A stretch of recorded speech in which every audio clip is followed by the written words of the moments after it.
Shalom les Koulam. Nous allons parler ce soir, on va essayer de développer le sujet de la paracha de Bereshit qui traite de l'œuvre de la création, qui est pour nos maîtres peut-être le récit le plus difficile, le plus mystérieux et le plus codé de la Torah.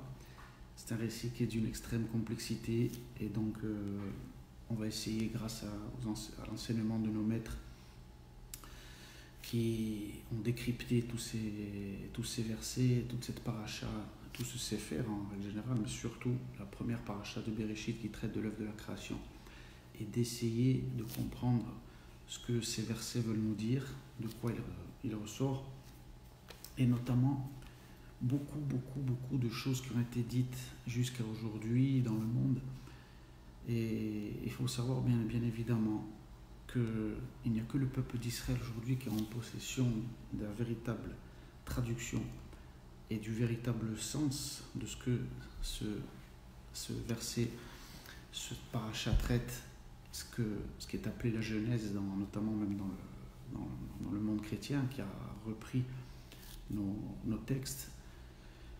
Et bien entendu la catastrophe, comme on le sait, qui n'a pas de limite, lorsque on prend des textes qui ne peuvent pas être compris dans une autre langue. Il n'y a que l'hébreu, qui est ce qu'on appelle la langue de l'Éternel, qui peut nous amener à une compréhension profonde de ce que ce récit veut dire, et notamment permettre aujourd'hui d'éclairer et de faire comprendre que, par exemple, il n'y a pas de contradiction. On ne peut pas comparer ce que dit la science avec ce que dit la Torah dans le récit de la création, puisqu'on va voir que la Torah ne parle pas uniquement de notre réalité physique, matérielle et biologique comme on la connaît.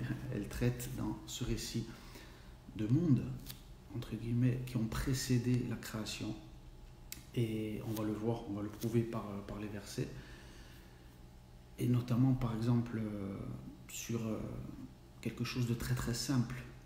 On voit bien, par exemple, que lorsque la Torah nous parle du récit de la création à travers ces 6 degrés, qu'on appelle 6 jours aussi également, on voit qu'elle nous parle le premier jour d'une lumière qui est créée, et ensuite on arrive à Yom Revi, donc il me semble Yom Revi qui est le 4e jour, où les méorotes, les luminaires sont créés. Donc on voit bien qu'on ne parle pas ici d'un traité cosmogonique de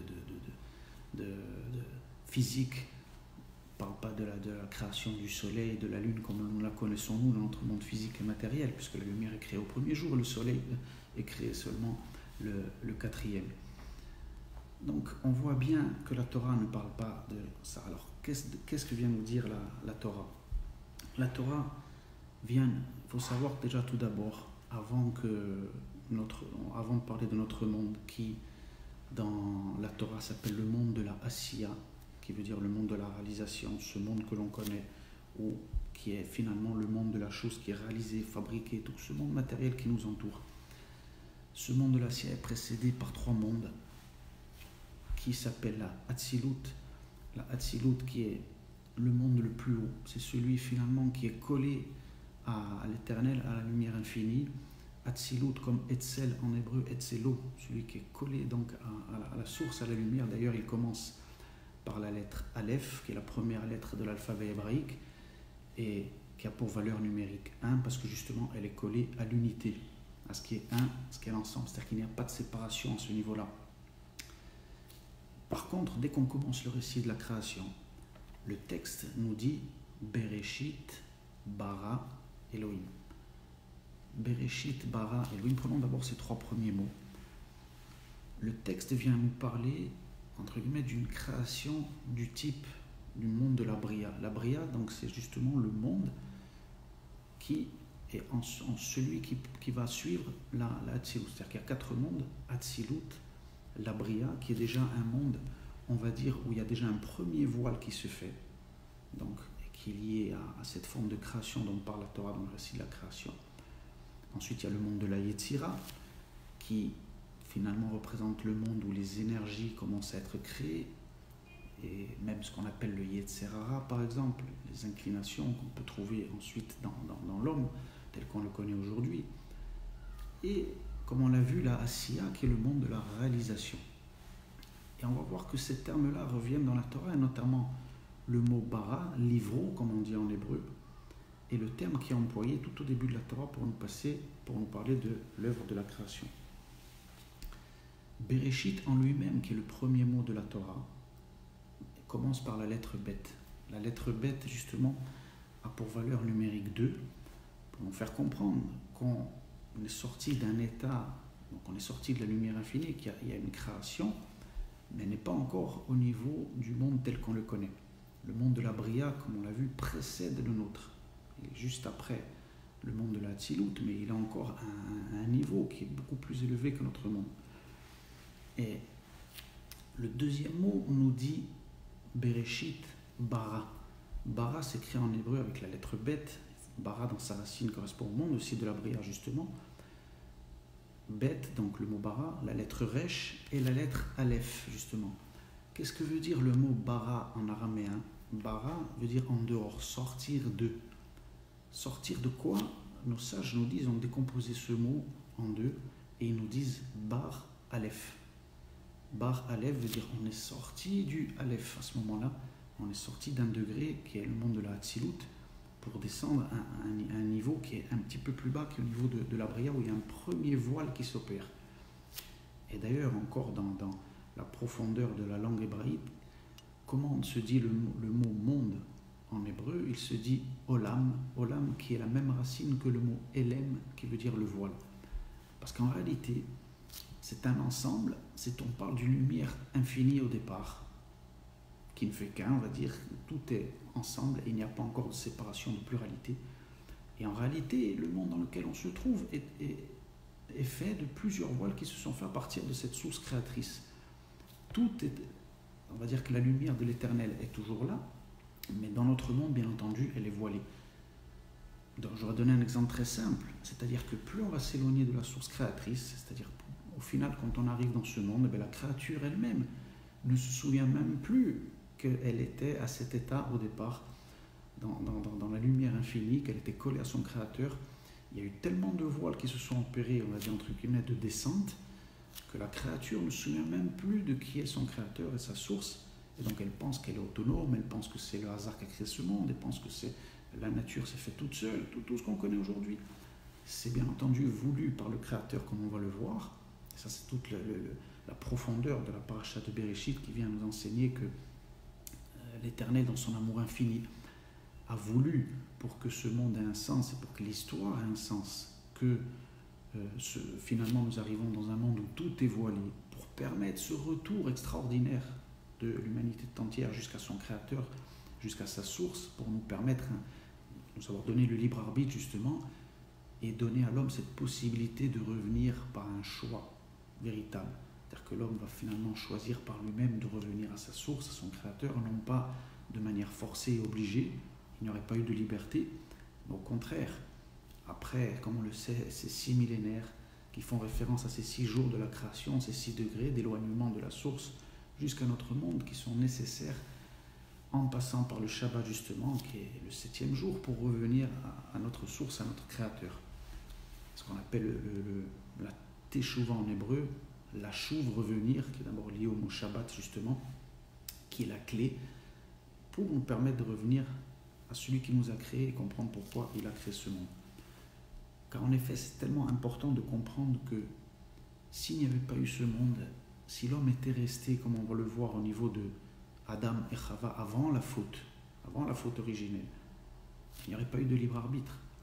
Cette faute, finalement, d'une manière profonde, a été voulue, on peut dire entre guillemets, par le Créateur, pour nous permettre ce choix, ce libre arbitre, cette fierté, cette dignité en tant qu'homme, de revenir par nous-mêmes à Dieu et non de manière forcée, comme le sont par exemple des créatures qui sont inférieures, entre guillemets, on va dire, aux hommes, comme les anges par exemple, n'ont pas de libre arbitre, n'ont pas la possibilité de faire le mal, donc automatiquement elles sont programmées et n'ont pas le choix.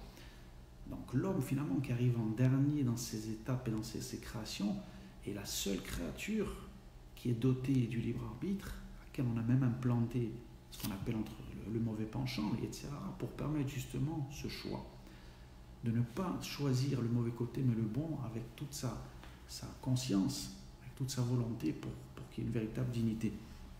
C'est ça l'idée, on va dire, globale déjà du récit de la création.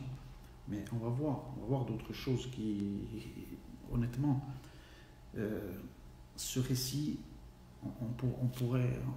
c'est même pas une goutte d'eau dans l'océan de ce qu'on peut voir, ce qu'on va dire ce soir, parce que c'est infini. C'est des choses, je ne sais pas combien de vies il faudrait qu'Hachem nous donne pour qu'on comprenne tout ce qui se cache dans cette paracha en elle-même. Comme on sait, comme nous enseignent les maîtres de la Kabbalah, vous imaginez que dans le mot Bereshit, rien que dans ce mot, il y a un tome qui a été écrit dans le Zohar, qui fait je ne sais pas combien de pages, rien que pour traiter du seul mot Bereshit, qui, comme nous l'enseigne nos maîtres, en ce mot même contient toute la création, toute l'histoire du monde. C'est infini, et on va essayer quand même de voir quelques notions de finalement cette lumière, cette sagesse infinie. Quelle fierté, comment on peut être heureux, le peuple d'Israël, d'avoir reçu de tels trésors. C'est vraiment des trésors qui sont en possession aujourd'hui et que nous avons le devoir de transmettre, non seulement nous, mais aussi à l'humanité entière qui aujourd'hui a été complètement éloignée de la source créatrice et des véritables enseignements. Et donc aujourd'hui, la réparation se fait notamment, et comme on va le voir, lorsque ce Shabbat, nous allons lire la paracha de Bereshit, toujours rappelé que la Haftara du prophète Isaïe. La Haftara de Bereshit nous dit tout de suite, au début de la Haftara, que Israël, hors la Goïm, dans la Haftara de Bereshit, il nous rappelle cette fonction du rôle d'Israël, non seulement pour nous, bien entendu, mais pour l'humanité tout entière. C'est ce que vient nous rappeler Isaïe dans la Haftara de Bereshit. Nous allons lire ce Shabbat que notre mission, non seulement bien sûr pour nous, d'arriver à ce retour, à cette compréhension de notre source créatrice et qui est notre créateur, mais aussi la faire comprendre à l'humanité tout entière. Et donc, pour revenir à ce qu'on a dit au départ, cet éloignement qui a ce voile qui est créé au départ dans ce récit, pour arriver jusqu'à ce monde, a pour but de donner une véritable liberté à l'homme, donc de revenir à son créateur, de comprendre que Akadosh Baruch Hu, que l'Éternel l'a créé, quelle est la mission qu'il a donnée au peuple d'Israël, quel est le sens de ce monde, pourquoi, pour qu'il le fasse, je dirais, avec toute, comme on le dit surtout, et on le répète, avec sa dignité, qui a un libre arbitre, que les choses ne soient pas directement forcées et obligées, et comme le sont justement les malachim, les anges, ou les animaux qui ne sont pas créés avec le libre arbitre, donc qui sont directement, eux, programmés pour faire ce qu'ils ont à faire et ils n'ont pas le choix. L'homme peut fauter, Chas v'Shalom, il peut ne pas choisir, et donc il y a des conséquences. Mais après, lorsqu'il revient à la tchouva, lorsqu'il revient au retour, c'est par lui-même, par son mérite, et il le doit lui-même, et c'est ce que veut Akadosh Baruch Hu dans son amour infini pour ses créatures, que le choix, le retour se fasse par nous-mêmes, par notre propre dignité. C'est notamment le sens du récit de la création. On va voir donc comment le fait. Hop. Attendez. Voilà. Un petit problème. Refixer le téléphone. Voilà. On va voir comment, je vous disais dans ce récit, que la Torah emploie, comme on va le voir, différents verbes. Et elle ne parle pas, donc il n'y a pas de contradiction avec la science, puisqu'on voit qu'elle ne parle pas uniquement de ce monde matériel. Premier verset, Bereshit bara Elohim et Hashamim betaretz. On voit là on parle au niveau de bara, au niveau de la Bria.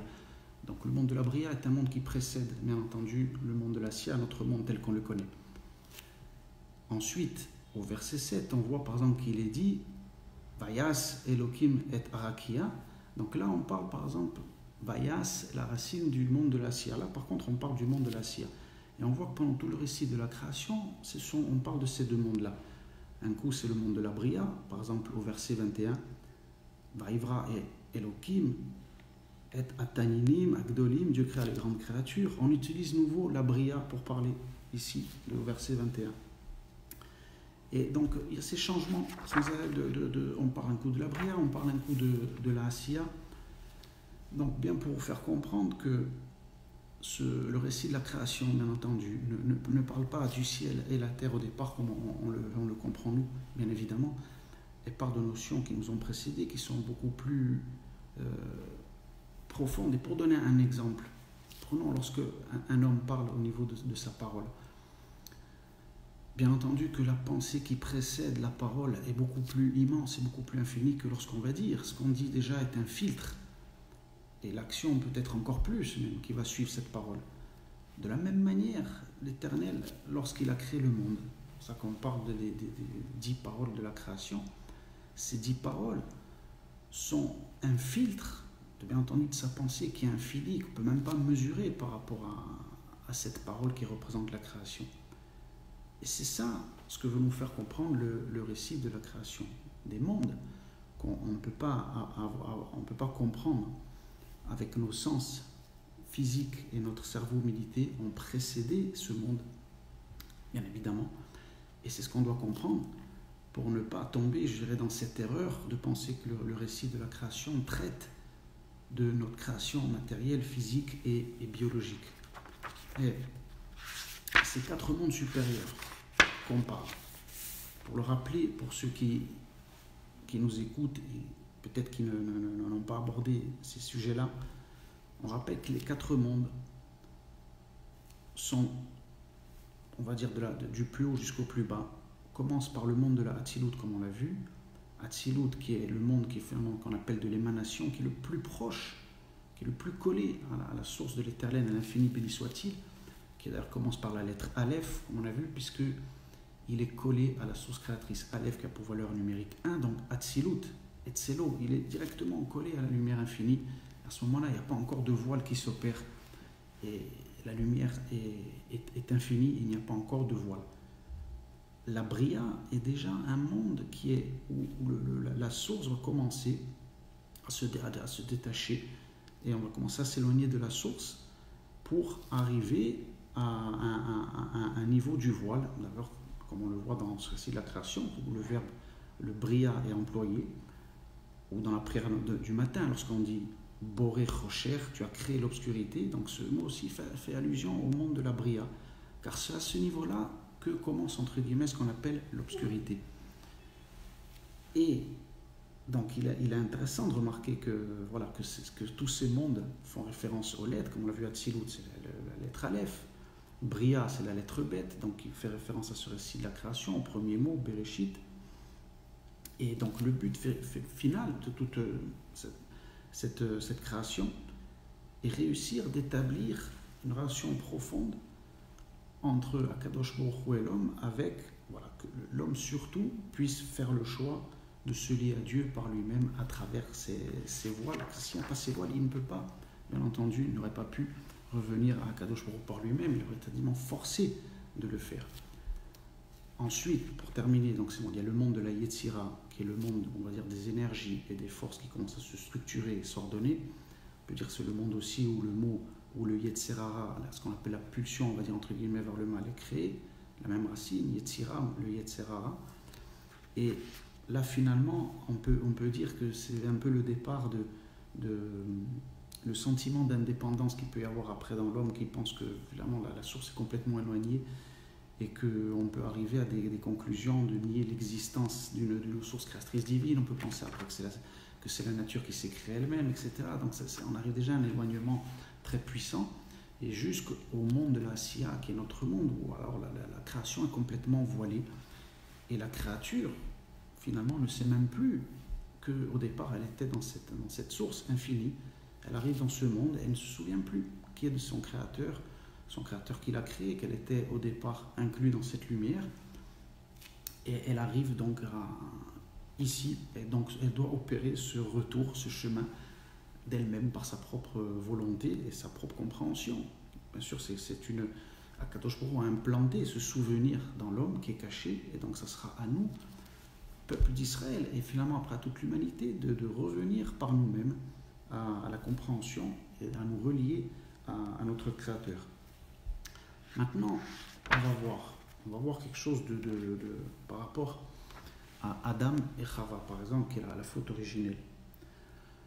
On voit alors que le récit vient nous dire d'Adam et Chava, le fameux passage où il est dit qu'ils étaient nus et qu'ils n'avaient pas honte de cet état de nudité. Qu'est-ce que ça veut dire que justement Adam et Chava étaient nus et qu'ils n'avaient pas honte de cette nudité? Parce qu'ils étaient dans un monde. Il faut savoir que nos sages nous rapportent que jusque finalement à Abraham Avinu, jusqu'à Abraham et Sarah, on ne peut pas parler encore de monde comme nous le connaissons aujourd'hui. Adam et Chava, au moment donné où on traite ces histoires, la Torah, bien entendu, n'étaient pas dans notre monde physique et matériel comme nous le connaissons aujourd'hui. Il ne faut pas tomber dans cette erreur. Ils étaient bien entendu dans des mondes spirituels qui précèdent le nôtre. Et c'est pour ça qu'ils étaient nus, entre guillemets, ils n'avaient pas ces vêtements que nous possédons aujourd'hui. Ils n'avaient pas honte de ça. Ils n'avaient pas honte de ça parce qu'ils étaient encore dans un état où ils ne savaient pas qu'il pouvait avoir un éloignement et que, comme on va voir par la suite, qu'Akadosh Baruch Hu peut se trouver même dans un monde où il y a des voiles. Ils ne connaissaient pas encore le voile à ce moment-là. Les Mekoubalim vont loin et de manière très profonde.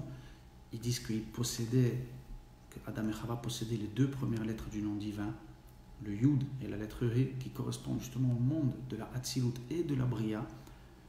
Et ensuite, comme le verset justement va nous dire, Ve'anachash ayaharum, les Mekoubalim nous disent Ve'anachash, quand il arrive, il s'est marqué Ve'anachash, le Nachash, il arrive le serpent avec les deux autres lettres, la lettre Vav et la lettre He. C'est lui qui est en possession de ses vêtements, donc c'est-à-dire de ses voiles, qui nous amènent jusqu'ici, jusqu'à notre monde. Et finalement, qu'est-ce que c'est tout ça? C'est-à-dire qu'on est dans un état là où il fallait aller chercher ces vêtements d'une certaine manière. Il fallait venir les prendre. Il faut venir dans ce monde les récupérer au Nachash. Il ne pouvait pas avoir de séparation. Adam et Chava, d'une certaine manière, ne pouvaient pas rester dans l'état de nudité dans qu'ils étaient. Ils n'avaient pas, eux aussi, finalement, on peut le comprendre comme on l'a vu, de mérite à être dans l'état où ils étaient. Ils étaient dans la lumière d'Hachem infinie et il n'y avait pas encore de voile. On ne peut pas dire à proprement dit qu'ils avaient un mérite à être au niveau où ils étaient. La faute, entre guillemets, a permis cet éloignement pour que justement après le voile s'opère et qu'ensuite le retour se fasse par la volonté de l'homme et non de manière forcée.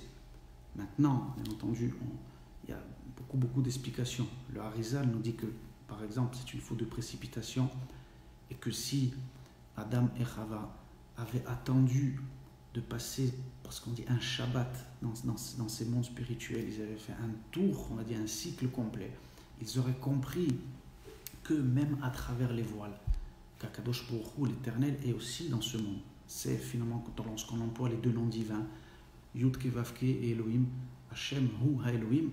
Qu'est-ce que ça veut dire? Ça veut dire que Akadosh Baruch Hu est même dans ce monde, il est même à travers les voiles, ce qu'on considère comme l'obscurité, tout simplement un niveau qu'on ne comprend pas. Le Rocher est un niveau d'une lumière qui dépasse bien entendu ce qu'on appelle nous la lumière, c'est-à-dire c'est ce qu'on peut comprendre. Ce qui est appelé la lumière dans la Torah, c'est-à-dire c'est ce que nous on peut saisir.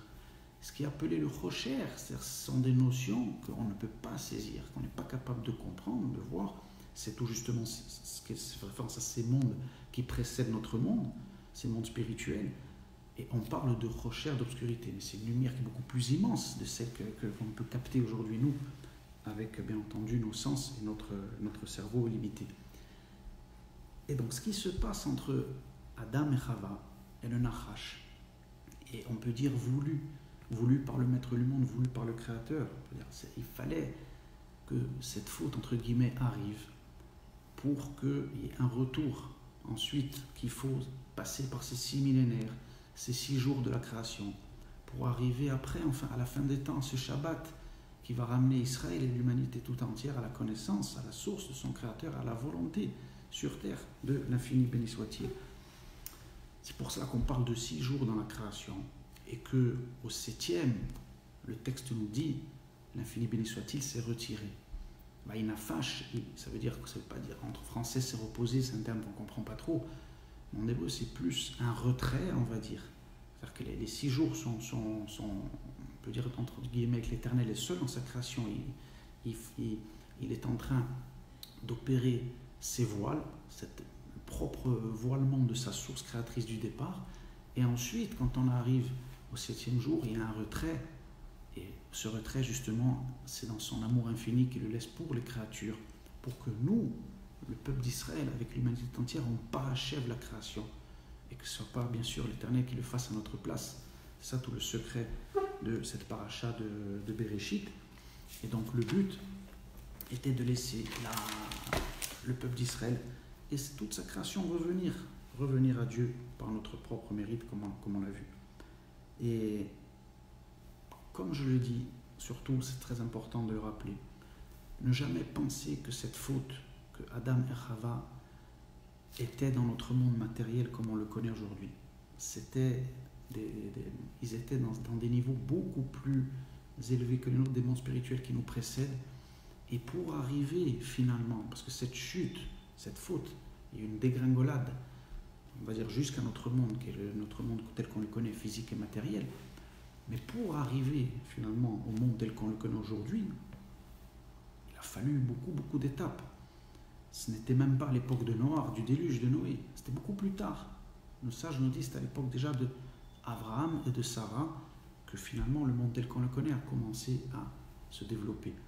Tout ce qui précède avant était justement des étapes, des degrés d'éloignement au fur et à mesure et de développement pour arriver au monde tel qu'on le connaît aujourd'hui. Et donc c'est pour ça qu'il y a eu beaucoup d'erreurs lorsque on n'est pas en possession de l'interprétation de nos maîtres, de ces textes qui sont aussi codés, aussi mystérieux que le récit de Bereshit. On tombe dans du n'importe quoi.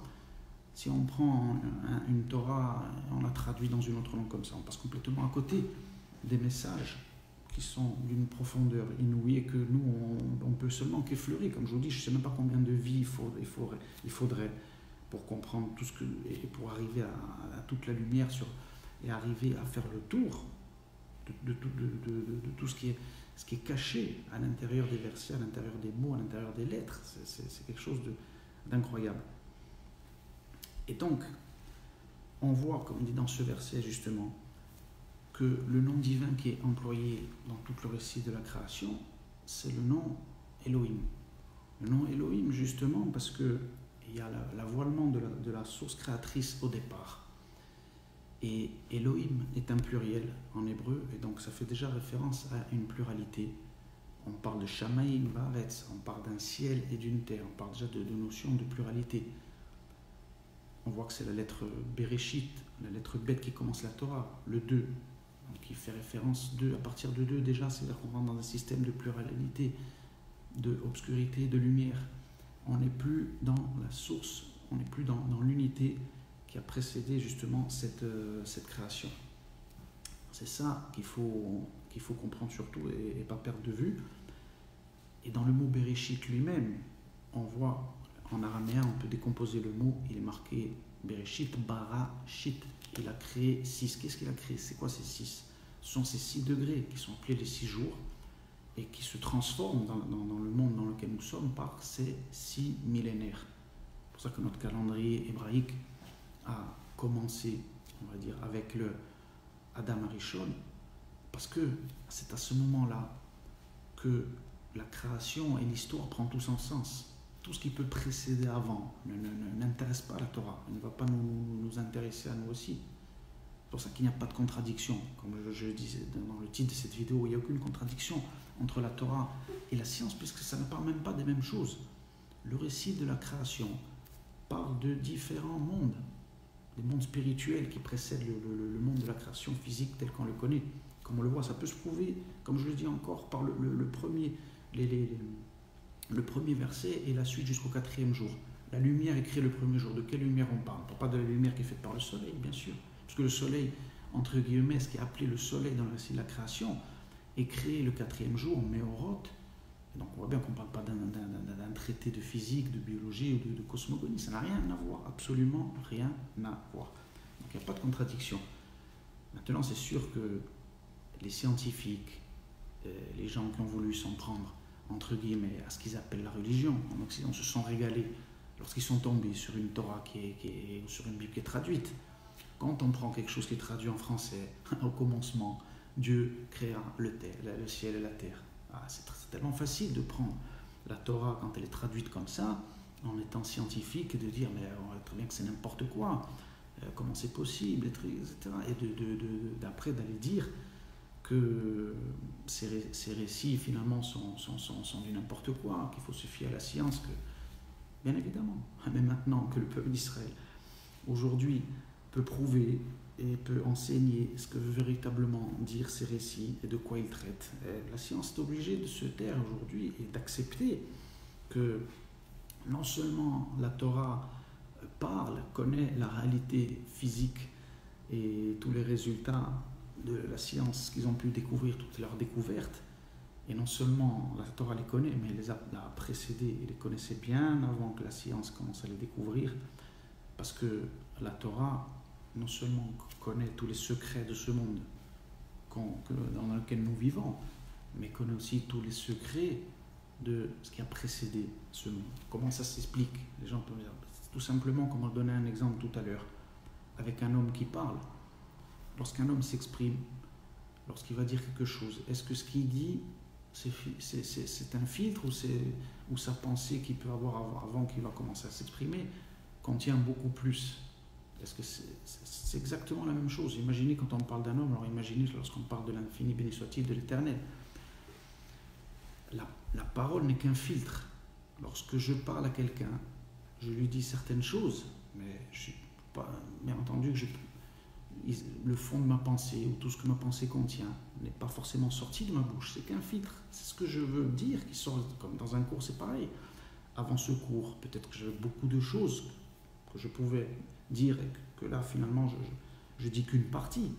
Ensuite, l'action, c'est encore un degré qui est encore plus voilé. Est-ce que l'action de quelque chose est au départ ce que la pensée première contenait? Bien entendu que c'est qu'un filtre qui est rien du tout. C'est exactement la même chose. C'est exactement la même chose dans le récit de la création. Lorsqu'on dit que l'Éternel a créé le monde par la parole, on parle bien entendu de quelque chose qui est relativement beaucoup plus limité que dans sa pensée. On imagine bien. On imagine bien la pensée d'un homme comme l'infini, on imagine la pensée du Créateur. Donc c'est pour ça qu'on parle de parole créatrice, parce qu'il y a déjà un voile qui s'opère pour nous permettre d'arriver à ce monde, et c'est tout le sens de la création. Et surtout, voilà, quand aujourd'hui, finalement avec ce récit, en passant par tous les secrets qu'il peut y avoir, mais ce qui est important, c'est surtout de se rendre compte du cadeau que nous a fait l'Éternel, c'est-à-dire en voilant le monde tel qu'on le connaît. Ce voile est finalement bénéfique pour l'homme. Le fait d'arriver dans un monde où la création tout entière a oublié quelle est sa source, et que finalement, en fin d'histoire, elle reviendra par son propre mérite, par sa propre volonté, à son Créateur, à la source qu'il a créée, sera véritablement, ça sera fait avec toute notre dignité, avec toute notre fierté, parce que justement, il y aura un libre arbitre. Les choses ne seront pas dévoilées, comme ça pouvait l'être dans les mondes qui précèdent ce monde, comme sont finalement ce qu'on appelle les malachim, ou encore les animaux qui n'ont pas de libre arbitre. C'est-à-dire que l'homme, il valait mieux passer par un monde où l'homme a le libre arbitre, et il peut se tromper, il peut chuter, il peut faire des erreurs. Mais finalement, lorsqu'il décide de revenir à sa source, c'est par lui-même, parce qu'il en a fait le choix, et non de manière contrainte, forcée. Et la plus grande leçon de liberté qui est donnée à travers la Torah pour le peuple d'Israël, pour l'humanité entière, que l'Éternel, que Akadosh Baruch Hu nous aide toujours à plus comprendre encore ces enseignements, surtout dans le récit de Bereshit, qui nous amène toute la clé, toute la compréhension de pourquoi ce monde a été créé, quel est le sens, quelle est la direction, et toujours de nous rappeler que le fait de revenir à notre source et ne nous est pas enlevé, qu'il y a une véritable liberté qui a été donnée à l'homme de revenir à sa source, que les choses ne sont jamais contraintes et forcées, et donc toute philosophie ou idée ou religion qui viendrait parler de prise en charge de quelque chose qui viendrait annuler complètement la liberté de l'homme de revenir, de choisir par lui-même, et bien entendu des conceptions qui sont erronées et fausses et qui enferment l'homme dans une véritable schizophrénie, même spirituelle, de pouvoir penser que quelqu'un peut venir et réparer tout à votre place. Donc annulez complètement votre mission sur terre individuelle. Vous enlevez ce mérite à vous-même, qui avez une âme de revenir vous-même à Dieu. Personne ne peut le faire. Et même le Messie d'Israël ne le fera pas, on va dire, pour tout le peuple d'Israël. Chaque membre du peuple d'Israël, chaque âme du peuple d'Israële, une humanité entière, a sa propre mission. Et personne ne peut m'enlever ou ne peut vous enlever le mérite que vous avez d'être sur terre et de revenir à l'Éternel par votre propre mérite. Ça, personne ne pourra vous l'enlever. Même le Messie, le véritable, ne l'enlèvera pas. Le Messie d'Israël, le véritable, viendra accompagner le peuple d'Israël dans la rédemption, l'humanité tout entière. Mais il n'enlèvera jamais le mérite, non seulement au peuple d'Israël et à l'humanité tout entière, de se joindre à cette phase de la rédemption, que Kadosh Baruch Hu nous emmène à la vérité, au sens profond de la Torah, qui, comme le disent nos sages à travers les enseignements du Zohar, non seulement le peuple d'Israël va être délivré, mais l'humanité entière. À tous, à toutes, un Shabbat Shalom et à très très bientôt.